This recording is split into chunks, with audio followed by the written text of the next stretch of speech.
இப்ப நீங்க தினமும் பிராக்டிஸ் பண்ணுவீங்கல்ல? எஸ். எத்தனை மணி நேரங்கள்? நான் தினம் 5 ஹவர்ஸ் பண்ணுறேன் இப்போ. சூப்பர். ஏர்லியராக 7 ஹவர்ஸ் பண்ணேன். ஓகேம்மா. இப்ப வந்துட்டு வயலின் இசையை கத்துக்கணும் அப்படின்னு நினைக்கிற பசங்க என்னெல்லாம் பண்ணணும்? அதுக்கு முன்னாடி எனக்கு என்னன்னா, இது யார் வேணாலும் கத்துக்கலாமா? இல்ல இது கொஞ்சம் காஸ்ட்லியான இது அந்த மாரிலாம் இருக்கா?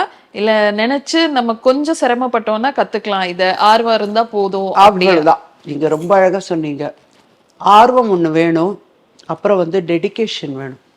எப்படி வந்து நம்ம வந்து ஒரு இன்ஜினியரிங் கோர்ஸ் இல்லை ஒரு ஐடி கோர்ஸ்க்கு 48 மாதம் கழிச்சு அந்த இன்ஜினியரிங் டிகிரி வாங்குகிறோம் because we want it. So எல்லாமே நம்மளுக்கு எது வேணும் அப்படின்றத பொறுத்து நம்பர் 1. அப்புறம் என்ன ப்ரையாரிட்டி அப்படின்றது நம்பர் 2.